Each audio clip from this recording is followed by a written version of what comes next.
Hi, and welcome to another episode of the South Texas Power Lunch. I'm Matt Duke, managing attorney with the South Texas Business Lawyers. And today on our episode, we were honored to have one of the most seasoned founders here in our local community, Gabriele Niederauer, and I'm hoping I said that correctly on there, Gabi, who is currently with Freyya, but we're going to talk to her about her journey in the biotech space from research, engineering, all the way to leading and exiting multiple companies. That is a real treasure for all of those that want to learn and gain wisdom from somebody that's been through this before. So without any further ado, let's jump right into our interview. Gabi, thanks so much for coming here to talk with us. I wanted to start off, before we talk about all the wisdom that you have, because there's a lot of wisdom you have from being such a seasoned entrepreneur. But before we get to that, can you share with us about your career? Because I think it's fascinating on so many different levels, kind of your career path before we get to all the great successes as an entrepreneur. How did this all start? Sure. So I'm actually a biomedical engineer by training. I loved math and science in high school and thought about architecture or engineering, and my father, who's an engineer, said, you should do engineering. That's a more predictable career. And I told him that, 15 years ago or so. He goes, I didn't say that. I said, yes, you did. But anyway, I have loved being an engineer, being born and raised in Germany. I'm a very pragmatic and process-oriented person. So being an engineer taught me problem solving, taught me how to research different topics and find solutions. So even though I'm not on a daily basis anymore as CEO of a medical device company doing engineering, I think I still utilize some of those learnings that I got during college.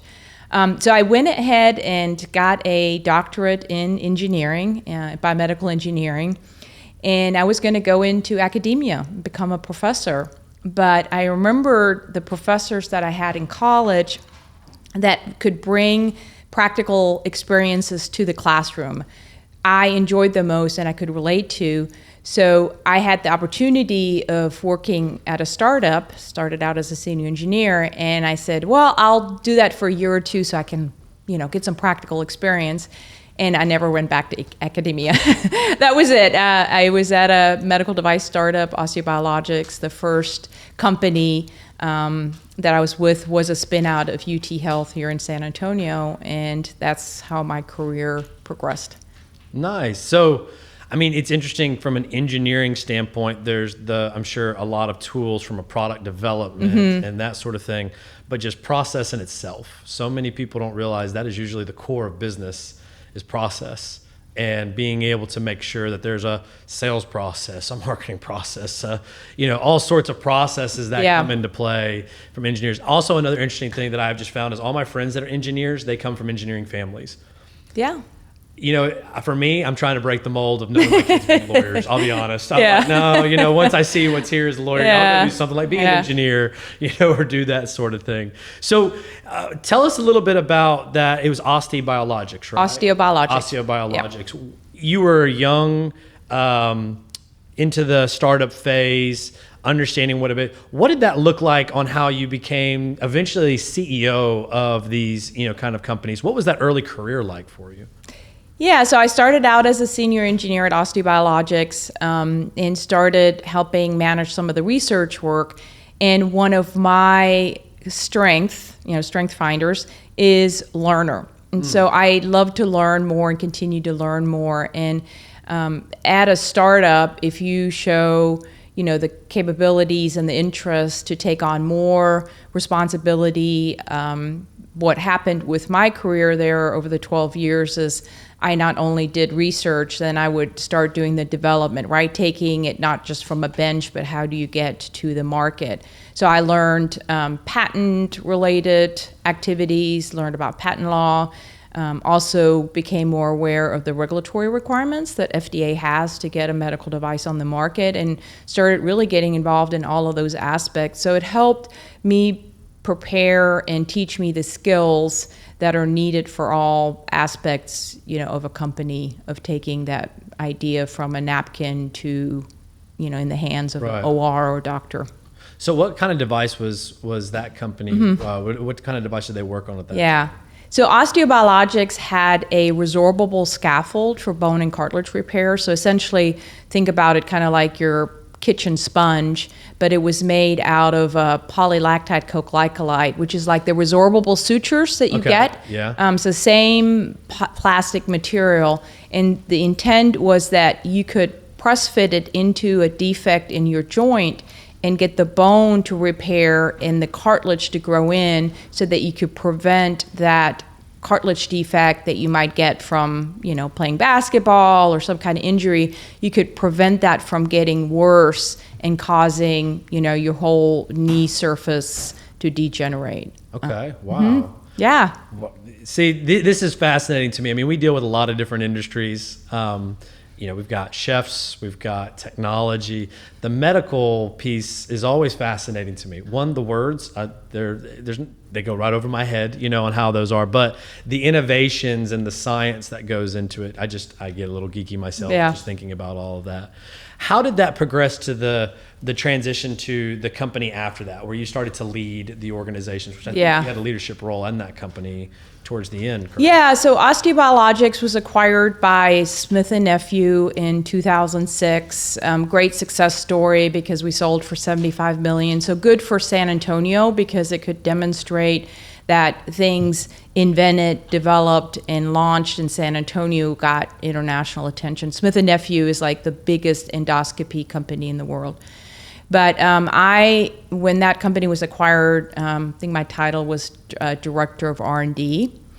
So it gave me basically the ability then to build further on that in my future companies. Very nice. And is that what led to the ENTrigue Surgical company, or was there anything before all that? Well, so typically, as probably other startup entrepreneurs know, when we got acquired, I thought, great, I'll be with this public company that has lots of money, and I can do lots of R&D work and be part of that. And I lasted a whole 6 months because it was just not the sense of urgency and the rate of advancement that I was used to in a small company. Right. So 6 months later, some of my colleagues from OsteoBiologics had started a new company called ENTrigue Surgical, which ENTrigue, E-N-T, is for ear, nose, throat, so sinus surgeries. And so, they recruited me to come and get involved with them. Yeah, doing a lot of M&A work, a lot of companies that are used to being very lean, very agile, very streamlined decision making, when they are acquired by large institution-like companies, it is usually an eye-opener. Yes. For those people, because it's just so different, right? I mean, in a smaller company, I'm sure, the senior leadership team was able to make decisions and everybody communicated well, versus an institution where you go, well, we're waiting for this to go up a chain, which nobody knows where that chain even ends, but there's probably a finance guy at the top of that chain somewhere that will just see whatever they say. It's a big, big change for a lot of people. Yeah, it's exactly, you hit it on the head. So getting into the role of another startup there, what were some of the lessons that you learned from that early on career part with the biologics company? Were there any, just things that stuck with you from that experience? I think just certainly the starting to manage people, right? The how do you go about managing different personalities, different skill sets, different ages of people. That was one lesson learned. And then just the technical part, right? How do you take an idea and get it through the regulatory approval? And I think the other thing that I really learned at OsteoBiologics is this was back before you had Google, right? And you could search things. So you had to go look things up in books or go find a subject matter expert, and just utilizing that network to try to get answers to some of the problems that we didn't internally were able to solve, and establishing that network, I think, was a really important lesson that I gleaned at OsteoBiologics that, helped me at ENTrigue Surgical. Yeah, most people that are listening to us right now probably have no idea about, wait a minute, there was a time before Google that, success happened, right. And that's the case. There's no more Chat GPT, which by the way gives you a lot of wrong answers that are out there. What, the role there at ENTrigue there, what did that look like for your career? I mean, what's interesting to me too is being an engineer with the hard skills that you had regarding just process and the technical, and then from a leadership standpoint, as you start to get those soft skills. Right. And you've already identified those, right? Which most people miss until they are thrust upon having to deal with soft skills versus what was ENTrigue like for you and your career development? Yeah, so my title there was Senior VP of Technology and Development. So, that I had then reached a point where I was on the executive leadership team. And that was exciting. I was able to manage not just the engineering team, but quality and regulatory as well, and outsource, the patent work. I think what that gave me was also insights into our business strategies and how, we are able to support the ideas that we had. So really, we, in legal terms, putting up a strong picket fence of patents around our products. Right.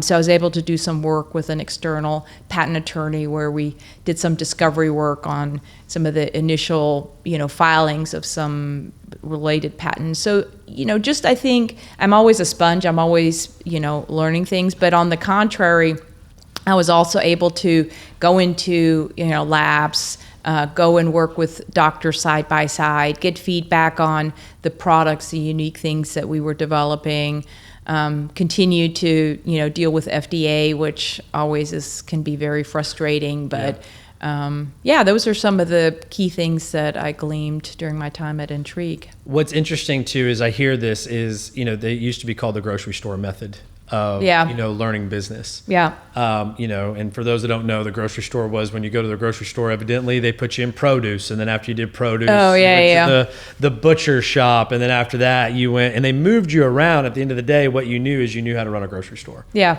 In order to do that.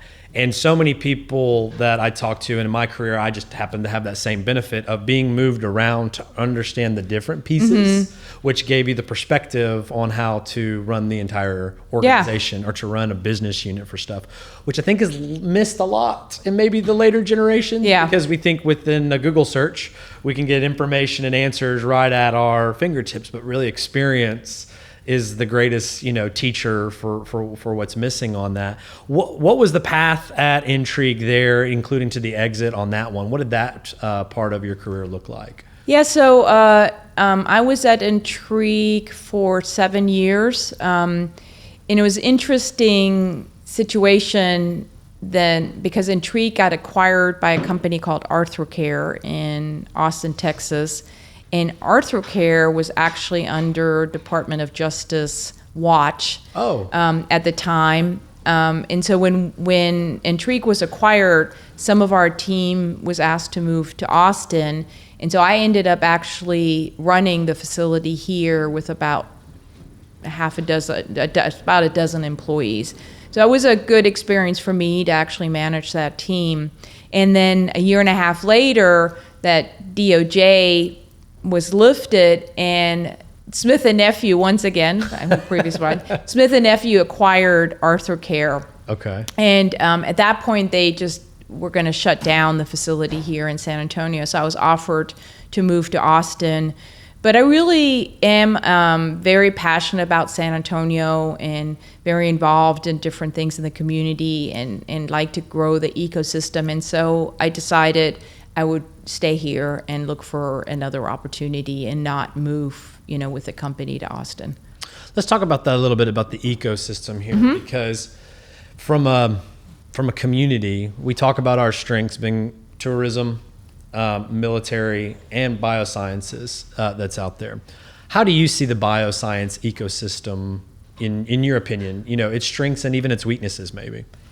Yeah, I think San Antonio has an amazing amount of resources. We've got UT Health, University Hospital. We've got UTSA, at least for me, has a very strong biomedical engineering program. Then we have Southwest Research Institute with Right. its 3,000 scientists and researchers. Sometimes this hidden, gem that people don't all know about. And then we got Texas Biomedical Research Institute. So we have all of these really landmark research institutions right here in our backyard. Then, our ecosystem has been successful in starting some medical device companies and having those exits. And that's important because it has built critical mass. Like at OsteoBiologics, we had to recruit people into town because we didn't find those skill sets. But Right. almost all of those have stayed here and gone on to other companies. And that's really what we need if we want to hire like an engineer or a salesperson. When they've reached a limit at my company, I want them to be able to find a career opportunity in another company here in San Antonio and keep them here. Right. So it's building critical mass, having opportunities for those employees to be able to transfer to their next career move, but stay in San Antonio so we can keep that talent here. Yeah, I mean, and it's been a conversation we've had too, kind of the cycles of growth of the different Yeah. ecosystems. Because I mean, I grew up here. I'm a transplant, been here since 9. But growing up here, the mainstays were HEB and USAA, Yeah. which are service-based, institutions. So, being such a community influencer, my father worked for USAA, right? I've worked for HEB a little bit, that sort Right. of stuff. That wasn't an entrepreneur mindset. It was very stable, Yeah. environment. Then you had, successes like KCI. You had Rackspace that started to then infuse a more entrepreneur spirit. There's things that started taking place within the community that you were talking about. But these are cycles, and they do take Yeah. some time because there has to be a recycle of the wisdom and knowledge back into the community that, thank goodness, is not necessarily leaving, as you Right. point out. We don't have an exodus of people going, oh, this is great, now I'm out. But it just takes time to get that flywheel Right. going from an operational standpoint. What are your thoughts on that? No, I 100% agree. And that's, if we can get more companies started, get them to those various stages, because like a medical device company really takes 10 to 15 years to get to the sales and to the Right. revenues that garners the attention of a strategic where they might get acquired. And let's Right. be realistic. Most medical device companies get acquired. Very rarely do they do an IPO. That's right. And go public. That's right. And even you look at KCI's history, they were public, private. And There's also another age. Yeah. The scale of business and the scale of the economies of scale for large business were Yeah. very different back then. Right. Because of technology and everything else. I don't know that KCI would have that same path again necessarily that it was able to do because Right. there's so much economies of scale from an acquisition. Yeah. Or some sort of roll. Right. So I think, if you think about a company having a 15-year period, like my previous company, Bluegrass, I was there almost 9 years. We got acquired. So now I'm starting a next company, and it's going to take, first we have to get funding, then we have to start hiring talent, then we grow to, more employees and grow the company. But it will probably take up to 10 years, really, maybe hopefully sooner, maybe 5 years, for a strategic to be interested and acquire us. So it is a cycle. So I guess my point is, the more companies we can have cycling, the more overlap there is, and isn't like a barren period where there's no opportunities for people. Well, and I guess that brings up the question too, specifically in the biosciences, because of the long tail it takes for an acquisition and the cost. Yeah. Because we're talking millions of dollar, burn rates for these things, tens of millions of dollars in many circumstances too. Do you think that that the community really like San Antonio really understands investing in that sort of cycle? I know you're smiling at me. I didn't answer the question before I said it. How do we solve that problem, I guess? Investing in medical device companies is not for faint of the heart, right? Because it is a very long time period for that return of investment. And, if you look at, there's a study, the Stanford has a amazing biodesign program, and one of the leaders there, Josh Macauer, they did a survey, and they said it takes about $25 million to get an FDA approval for a medical device. That's a class 2. That's most of the products are class 2. Right. So $25 million, that's a lot of money. Yeah. And then in the medical device industry, actually in the last 5 to 10 years, it was getting so hard to get FDA clearances. A lot of VCs even pulled out of investing, venture capitalists is when I say VC, Right. pulled out of investing in medical devices because it was just taking so long and was unpredictable. So I think it is for people that might traditionally invest in real estate or in, direct to consumer products that have a quicker revenue ramp and a quicker return on investment. It's a hard value proposition for them to say, why should I invest in medical devices? Right. So my counterpoint would be, we are all getting older and we're all living longer, and we all need more medical products to help with the aging, with the different diseases. And that industry is only going to keep growing, the biomedical industry, biotech, medical devices. And it's just a good investment to, create these products that'll have a huge demand. Oh, I mean, from a quality of life standpoint, and Yeah. It's been huge if you look at the last 20 years of medical innovation. I mean, just look at a knee. Yeah. A knee is dramatically different than it was even 15 years ago, Right. 10 Or years even ago. how it's implanted That's now, right. right? That's right. Yep. Now with robotic surgery, that takes place. I mean, Yeah. the science is out there.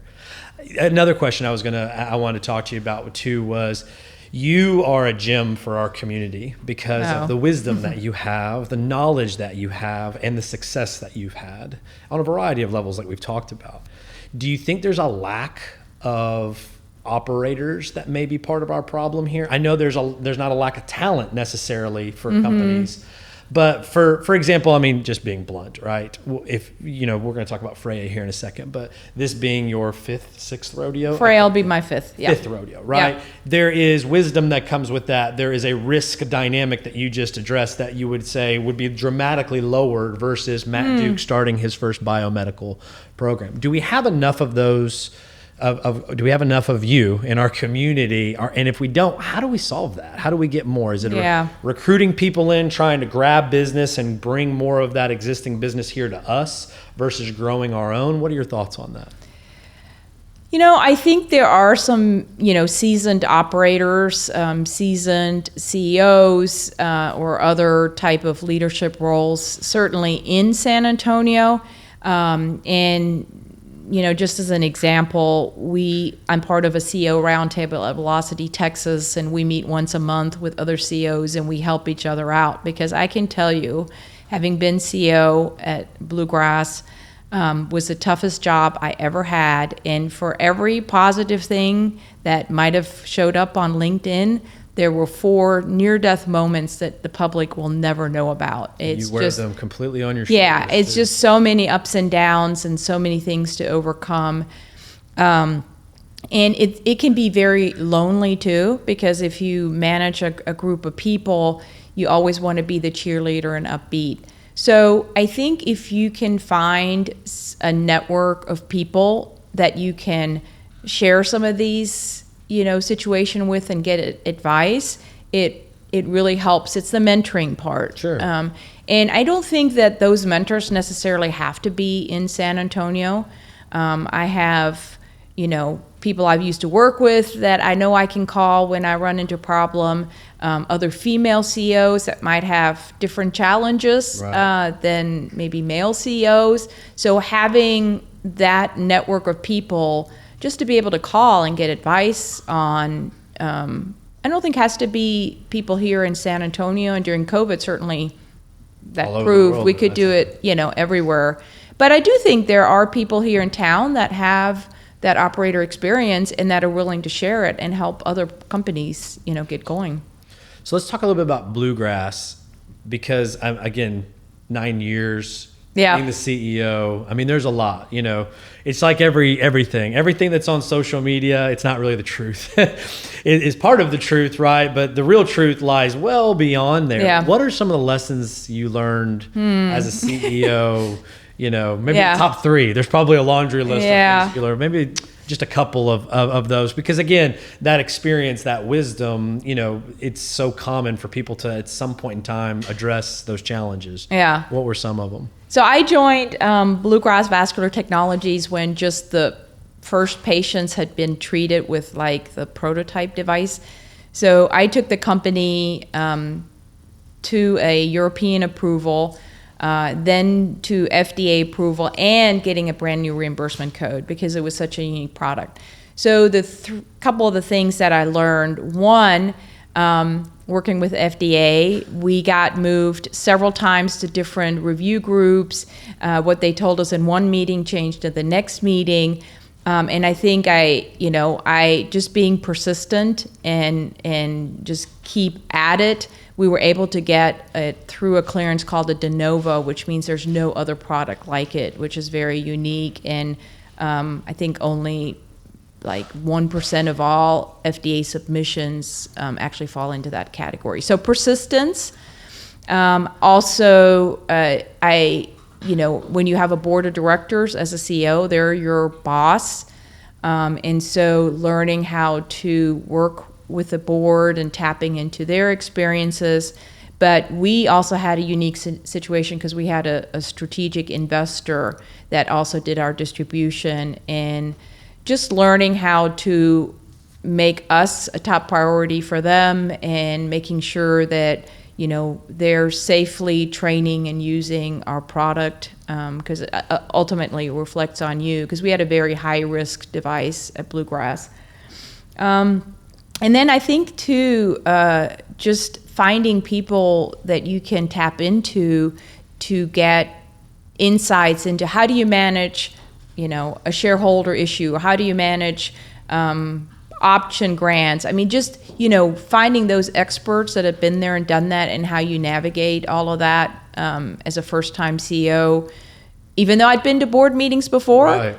Running the board meetings and actually being the one in charge is totally different. Oh, yeah. I mean, I always tell people the corporate governance lesson that you have to learn for a company that is growing is almost like becoming a corporate attorney. Yeah. You don't have to know like all the pieces of paper that you do, but you have to understand the structure, and you have to think about, again, stock options and, equity incentive plans and compensation committees, if those are necessary or not. I mean, it can be mind-boggling, and it can be an eye-opener for a lot of people that are just used to small, agile, but as you grow with that complexity, those things come with it. From a raising capital through your career and kind of going back, and again, we'll get to Freyya. I don't mean to not get there. I want to get there to that. But from a raising capital, you've been through that exercise numerous times. What are some of the things that, when you talk to when I say younger entrepreneurs, but those that are younger in the journey of entrepreneurship, what are some of the things that you give them as, hey, this is what you should know, some of that wisdom that you can impart with them? Yeah, so a lot of lessons learned from raising money. I think one thing that you have to be clear about is you can't just meet somebody and expect them to invest in you tomorrow, right? You have to understand what their investment philosophy is. Does it match with what you're doing? Start establishing a relationship, and then hitting the milestones that you say you're going to hit, and show them that you can do what you're laying out to do. Especially like with a venture capital type of investors, they want to track you for a while, unless they know you already and are investing in you because of your track record. But they really want to see that you can hit those important goals successfully, on time, and with the money that you budgeted for it before they're going to invest in you. Right. And from that standpoint, I always tell people everything you do, you have to make sure you have a cultural fit. Because people just think, well, it's my company and a culture. I'm like, yeah, but your culture comes from your board. It comes from your mentors. Yeah. It also comes from your investors. Right. Because, the wrong VC that, puts the money in, and you realize, their culture is trim, lean, and just, get rid of you as fast as they can, that type of stuff. Right. Very different than a grow long-term, let's build this sort of company. And too many people just say that, well, I just need the money. Yeah. As opposed to, are they a good culture and strategic fit? Which not always strategic. Sometimes people are just money, but even an investor needs to have some sort of cultural fit. Yeah. Or identify if there's a difference. Because if not, they'll show that difference to you pretty fast. Right. From the, either board appointments or however they send you emails all the time, even as a shareholder that are saying. 100%. Yeah. It sounds like you've gotten some of those in the past. I'm sure everybody does, from shareholders going, I want information. Yeah. So let me add something on about finding investors. I think it's very easy when you're an entrepreneur and you just need money so you can pay yourself, pay your employees, that you're just willing to take money from anybody. Right. But it's very important to get, investment for people that you also know, you've vetted and you trust, and that they align with what your vision is and will support you in that vision. Because, I know money's money, but not all money is the same money. And really make sure you get smart money. You get people, with large investments also comes the ask for a board seat. And having a really strong board that helps you is night and day. It really is. Well, and especially kind of going back to this community early on was, the heavier industries, USAA, HEB. A lot of people that are investing in companies that are long-term here, they don't fully appreciate the mindset of investing in a startup, in bio, whether it's tech, bio, whatever. They're like, well, all right, well, how much of the company do I own, and how much money am I going to make? And it's like, well, that's not exactly how your mindset is on there. Have you ever had those conversations? Are there any ways that maybe, again, wisdom on how to explain bioscience to somebody that maybe an investor that maybe hasn't actually invested in bioscience? I mean, I'm always about being completely transparent and, laying out all the risks, especially to somebody who hasn't invested in the medical space before. There are so many unknowns when you take a medical idea to market, which is FDA. More importantly is also reimbursement, because you could have the greatest medical product and you could have FDA approval, and if you don't have a way to get paid for it, nobody is gonna, which most people miss unless they're in healthcare. They realize those that get healthcare are not usually the payers of the healthcare that they get, which is a dynamic that you're used to it. I'm used to it, being in healthcare, but people on the outside don't get that the payers of healthcare are not the receivers of healthcare. Right. And I think that's a big shift that's happened. When we were at OsteoBiologics 10, 15 years ago, you showed your product to, a surgeon. The surgeon said, I want to try that tomorrow. I want it in the OR. And they had that decision-making power. Right. Now you have to go, first you have to have a permit to even go into the hospital. Then you have to get the value analysis committee at the hospital to review it and approve it, which can be a 6 to 9 months process. And without a reimbursement code, they're never going to buy it. Never. So it's a lot more challenging. Yeah, if you're looking to put something in a hospital, I mean, the risk is continuing to tighten down. Right. And if you have any owner that is physician-based in that, you have to really, really, understand that the scrutiny level goes up to a higher, which, is interesting because it seems to be doing okay. I wonder if it will go too far, because most time government goes too far, and which innovation will be constricted dramatically. It was a big shocker because I was a part of Methodist, when all these things were coming down, and I started making everybody get to know who's in your OR as part of Joint Commission. So everybody's badged in the badge machine, so you can't even get into an OR without one, right? And don't get me wrong, there's good behind it, but it usually goes too far, at which I wonder if innovation, but we'll have to see about that down the road. Yeah. Let me ask about, and then I want to get to Freyya here, on an exit basis, because we've already talked about how you've experienced at various levels, the exit of a company, from a sales standpoint, strategic, multiple different acquisitions. What are some of the things there that have helped you to understand better, like in Bluegrass, as you've been involved with Freyya, more things that you're beginning with the end in mind based upon that experience? Are there any of those pieces of wisdom? Yeah, I think with strategics, just like with investors, you have to establish a relationship, right? You have to get to know them, give them regular updates, and then also understand what their criteria is for making an offer for you, right? Is it that they want you to reach a certain annual revenue? And, would they like to do for maybe a distribution deal first before they acquire you? Right. All of those different things. But I think the biggest lesson I learned is make sure you always have multiple strategic options. Also, some companies take in strategic investment. We did early on, and actually that strategic ended up acquiring us.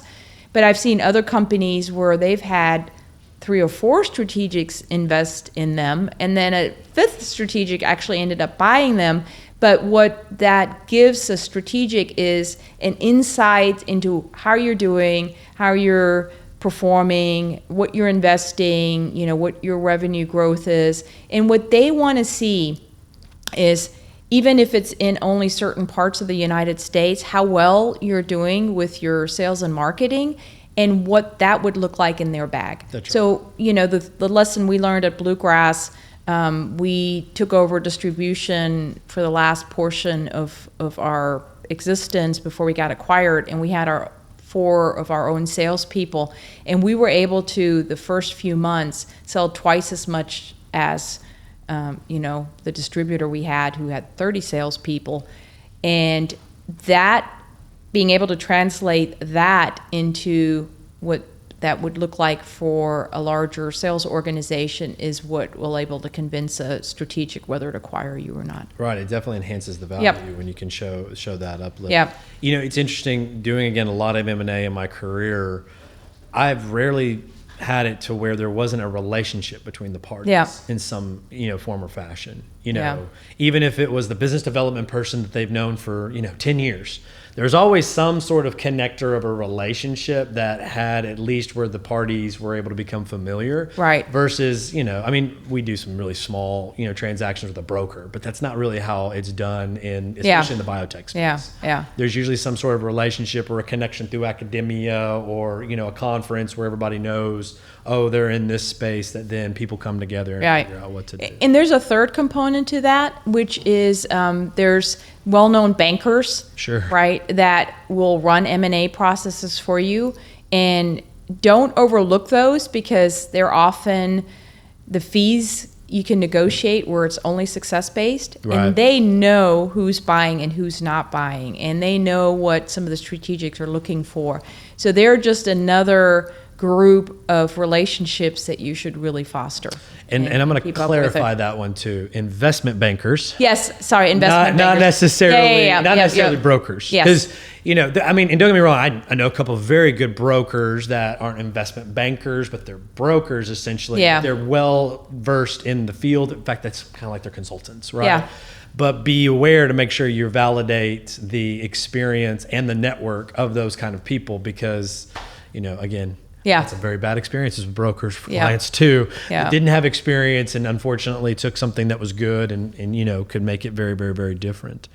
Let's talk about Freyya, which is exciting here. It's been in the news a lot. Congratulations with all the success with the different competitions, not elusive events that you guys have gone. Tell us a little bit about your next project here with Freyya. Sure.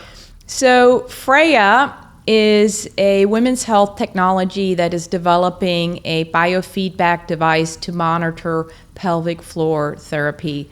Pelvic floor in men and women gets damaged or weakening more often in women due to childbirth, and having the ability to have that heal properly is very challenging. And so we're coming up with a device that women can wear, and we can monitor how their pelvic floor is, the condition, and also if the therapy that they might be prescribed is successful.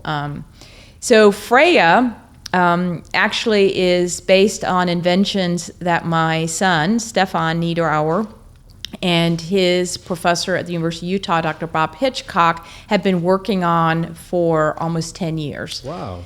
They were part of a motherhood grant program that built and used 1,400 sensors for women in their last trimester and 1 year postpartum. And it's one component of our device, which measures the intra-abdominal pressure. And what they saw in those 1,400 women that wore the device is that some women recover very quickly, some women need this, and some women may need different type of therapy. But it was basically an early proof of concept that what we're now pursuing at Freyya with our commercial embodiment can be of great value to the patient, to the physical therapist, and to the physician.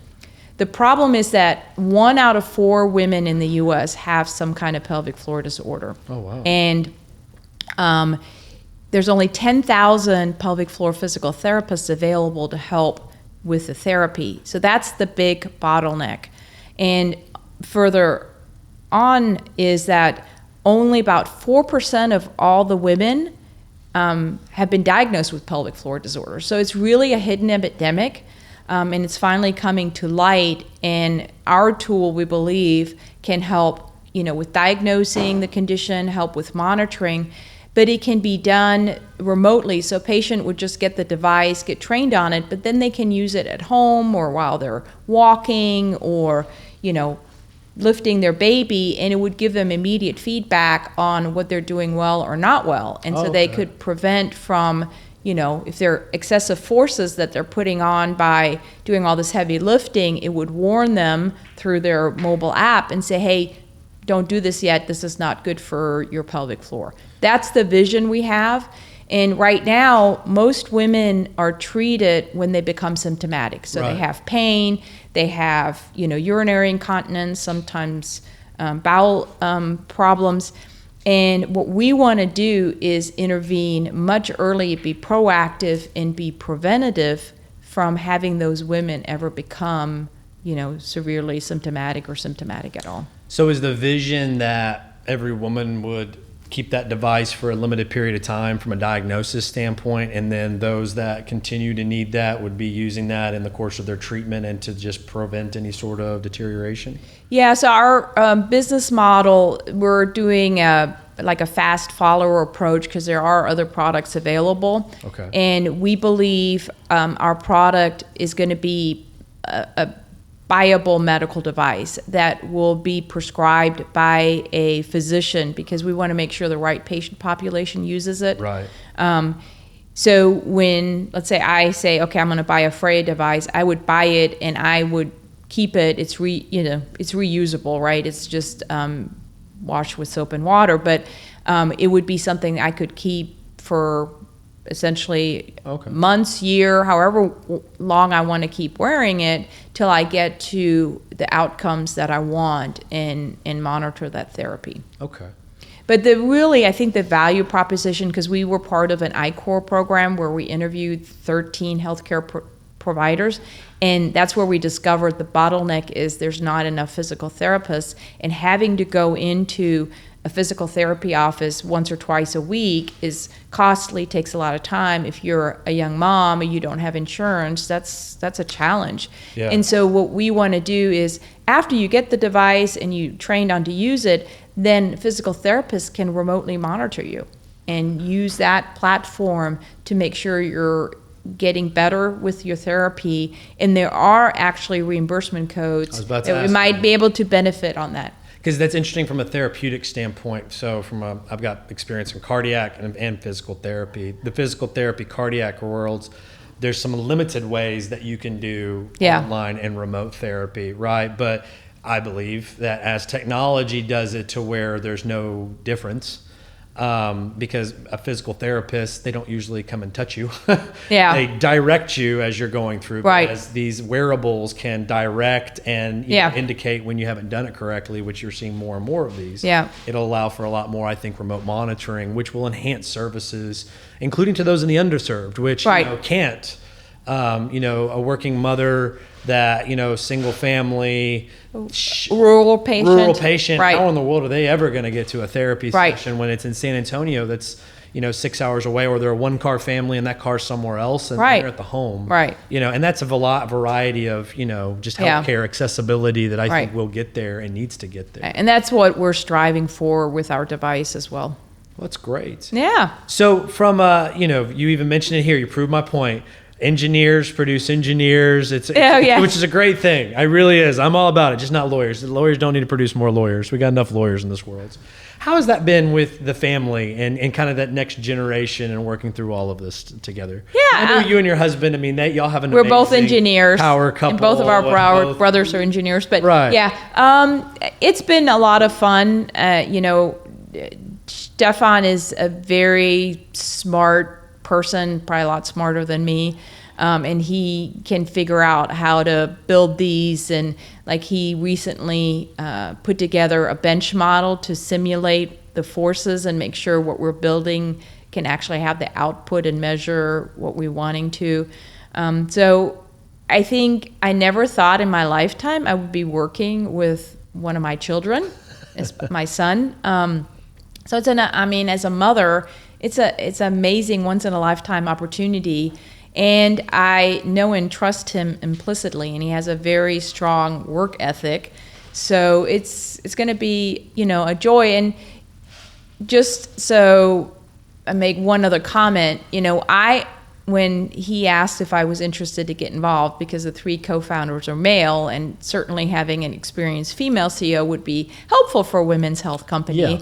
Yeah. I said, hey, Stefan, if you want to be CEO of this company, I'll be happy to just mentor you. And he said, Mom, I don't want to deal with all the things that CEO have to deal with. I just want to, build things, test them, have fun in the lab. Not fun in the lab, but you know what I mean. Yeah. I know what you mean. So I did make him that offer. But see, there's that wisdom, right? 'Cause yeah. It's a great lesson too, and again, another testament to you and your husband on the family dynamics, which is also having them understand the truth and understand that it's not just meant for everybody. Oh, yeah. Because it is lonely. Running a company is lonely. It is stressful when you look at the organization and go, all right, if I decide to go slightly to the right or slightly to the left, impending doom could be at either one. Yeah. What am I going to do here? And what are all, the people that it's a lot that's there. Oh, yeah. And it's early in his career. I heard another story here about, what you learned through the process, but it's not his time yet. But so still. On top of that, when he graduated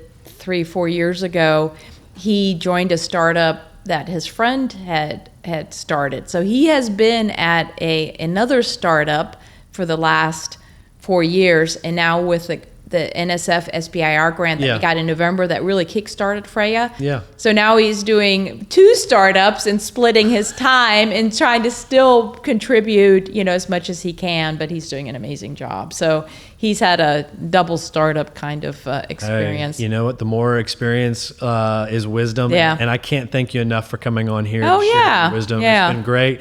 Again, congratulations on Thanks. Bluegrass, on Freyya, all the success that you've had. We're so, again, blessed to have you in our community. I'm so thankful for you to come here on this podcast. Yeah. Well, I love to mentor and support anybody and everybody, especially, women leaders here in San Antonio, and happy to help grow our community and being on this podcast. Thank you. Well, thank you so much. Thanks for coming on.